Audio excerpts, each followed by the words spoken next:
Good morning, students. Let's proceed the remaining part of the lesson, The Lost Child. A sweet meat seller hawked gulab jamun, rasgulla, barfi, jalebi at the corner of the entrance, and a crowd pressed round his counter at the foot of an architecture of many colored sweets, decorated with leaves of silver and gold.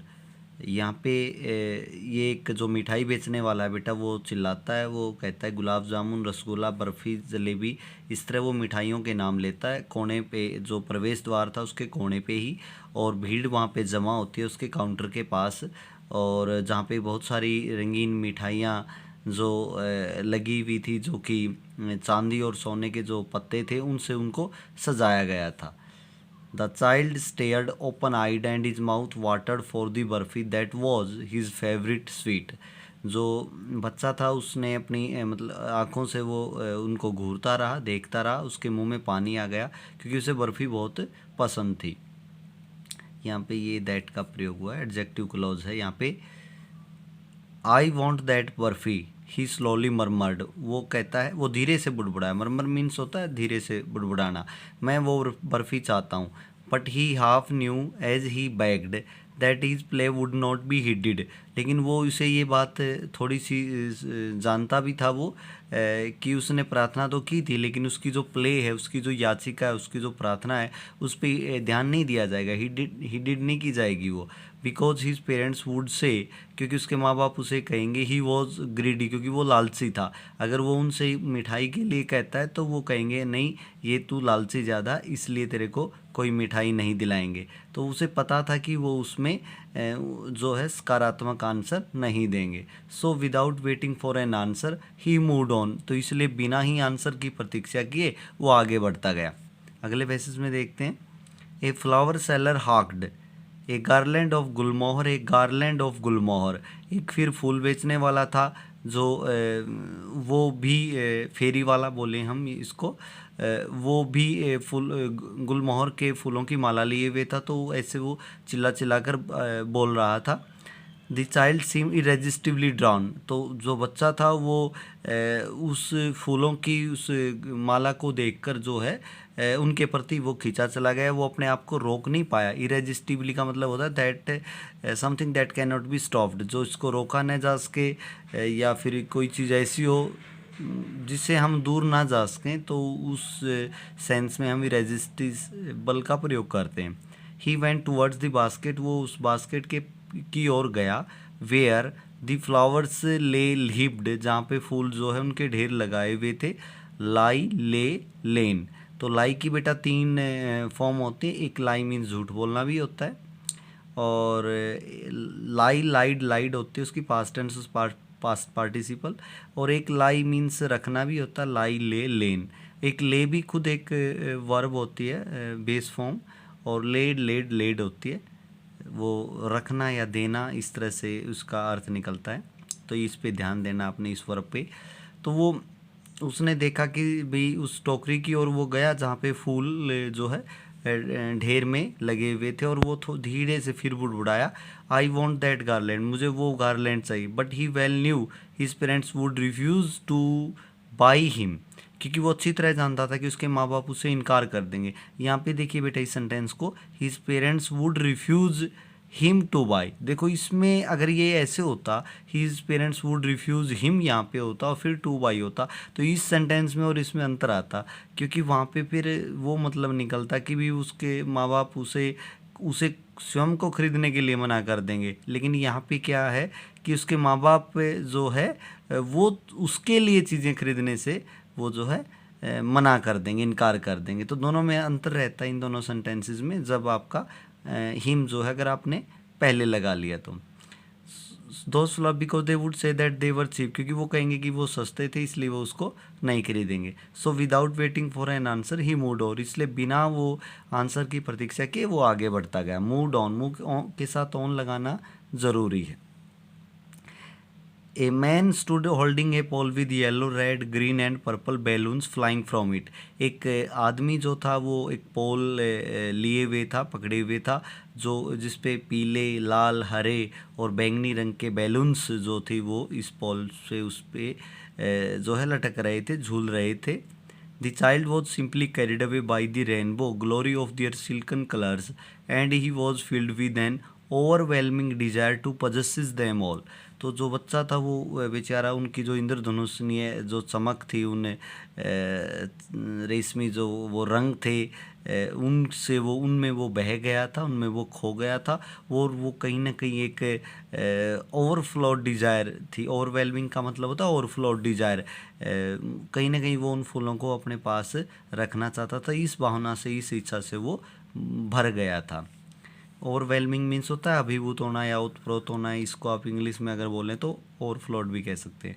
But he well knew his parents would never buy him the balloons because they would say he was too old to play with such toys.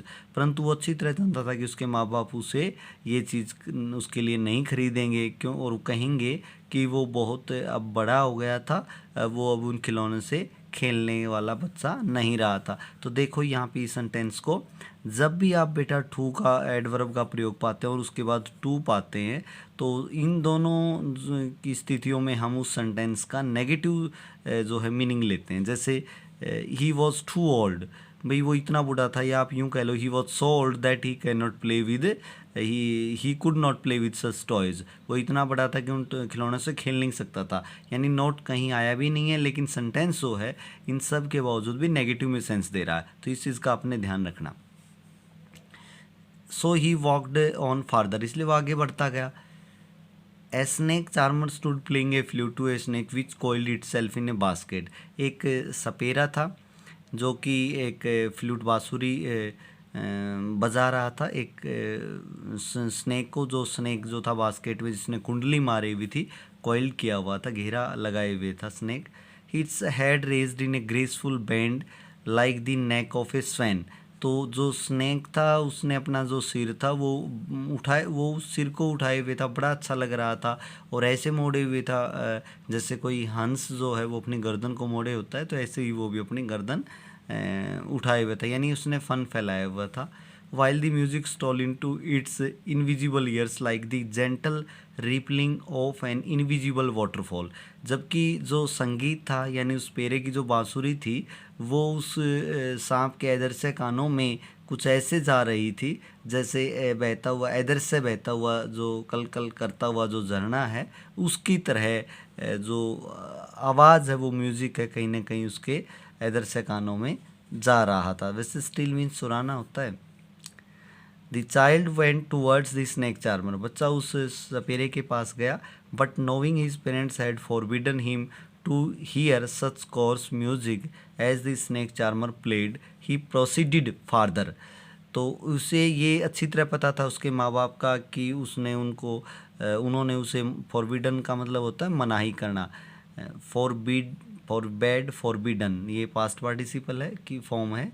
तो इस यहाँ पे मनाही की हुई थी उसके माँ बाप ने उसको, इस तरह का जो इन्फीरियर क्वालिटी का जो संगीत सुनने की मनाही की हुई थी। और जब वो सपेरे ने ये ने बजाया तो उसे ये पता चल गया था कि उसके माँ बाप उसे ये नहीं सुनने देंगे, इसलिए वो आगे बढ़ता गया। बेटा मैं एक बात और बता देता हूँ आपको, कोर्स जो है एक दूसरा वर्ड होता है कोर्स,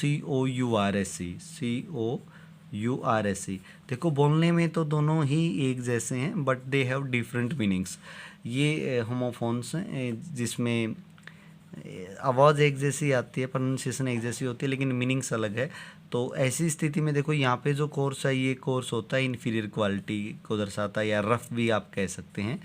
लेकिन ये जो कोर्स है COURSE, इस कोर्स के बहुत सारे अर्थ होते हैं। एक कोर्स आपका पाठ्यक्रम भी होता है, सीरीज ऑफ लेसन भी आप कह सकते हैं, मेडिकल ट्रीटमेंट से संबंधित ये हो सकता है, रूट को भी ये दर्शाता है, कोई भी कोर्स ऑफ एक्शन मतलब कोई चीज़ आप करते हैं, पीरियड को भी ये दिखाता है, टाइम को दिखाता है। तो इस कोर्स में बहुत सारे अर्थ निकल के आते हैं, जिसमें यू होता है और जिसमें ए होता है, इसका मतलब होता है रफ, खुरदरा कह लें आप इसको। इस चीज़ को देखना आपने। आगे बढ़ते हैं। There was a roundabout in full swing, फिर आगे देखता है एक जो झूला था फुल स्विंग, फुल जोरों पे था वो। स्विंग भी वैसे झूला ही होता है, राउंड अबाउट वो जो चक्कर वाला झूला होता है, ये उसकी बात है। Men women and children carried away in a whirling motion shrieked and cried with dizzy laughter. जो आदमी थे, औरतें थी, बच्चे थे, सब जो है उस भंवर, वर्लिंग मोशन का मतलब चक्कर काटना, भंवर में गति करना, उसमें वो सब बह गए थे। सब श्रिक, वो चिल्ला रहे थे। क्राई मीन्स भी चिल्लाना, ज़ोर ज़ोर से, श्रिक का मतलब ज़ोर ज़ोर से चीख मारना।